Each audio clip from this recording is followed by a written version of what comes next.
Hello வணக்கம். இந்த திங்கட்கிழமை மார்னிங் இருக்கு இல்லையா, அது நிறைய பேருக்கு அது ஒரு பெரிய வலி கொடுக்குற மாதிரி இருக்கும்.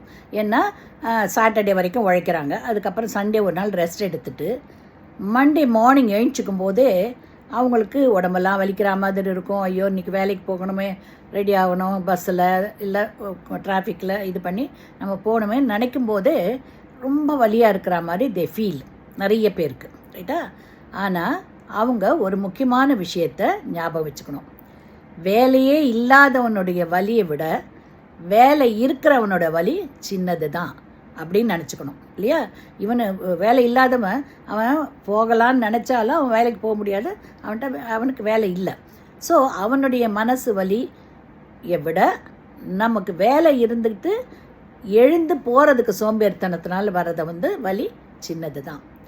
ஸோ அதை மாதிரி நம்ம நினச்சோன்னா தான் காலையில் சுறுசுறுப்பாக எழுந்து குளித்து ரெடியாகி வேலைக்கு போக முடியும். இல்லைன்னா மண்டே மார்னிங் நிறைய பேருக்கு அது ஒரு பிரேக் மாதிரி. ஸோ எழுந்திக்கணுமே, போகணுமே, டிராஃபிக்கில் இருக்கேன், ஆஃபீஸ் போகணுமே நினச்சிக்கிட்டு ரொம்ப இதுவாகும். சாதாரணமாக குழந்தைங்க தான் ஸ்கூலுக்கு போகிறதுக்கு கொஞ்சம் காலையில் அடம் பிடிக்குங்க.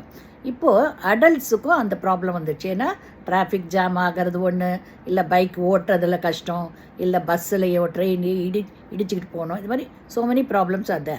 அவசர அவசரமாக சீக்கிரம் எழுந்திக்கணும், சண்டே ரொம்ப லேட்டாக எழுந்து பழகிட்டு சீக்கிரம் எழுந்திக்கணும், அண்டு ஃபுட்டெல்லாம் பேக் பண்ணிவிட்டு அவசர அவசரமாக போகணும். இது எல்லாத்தையுமே நினைக்கும் போது தூக்கத்தில் எழுந்திக்கிறதே அவங்க ரொம்ப ஃபீல் பண்ணுவாங்க, ரைட்டா? அந்த நேரத்தில் வி ஹாவ் டு திங்க். வேலையே இல்லாதவனுடைய வலியை விட நம்ம வேலை இருக்கிறவனுக்கு இருக்கிற வலி சின்னது தான் அப்படின்னு நினச்சா நம்ம நல்ல மோட்டிவேஷனோடு நம்ம நடக்கலாம். ஸோ இதை ஒவ்வொருத்தரும் ஞாபகம் வச்சுக்கோங்க. மண்டே எழுந்திக்கிறது கொஞ்சம் கஷ்டமாக தோணிச்சுனாக்கா இந்த இதை ஞாபகம் வச்சுட்டு சுறுசுறுப்பாக நீங்கள் ப்ரொசீட் பண்ணுங்கள். ஓகேங்களா?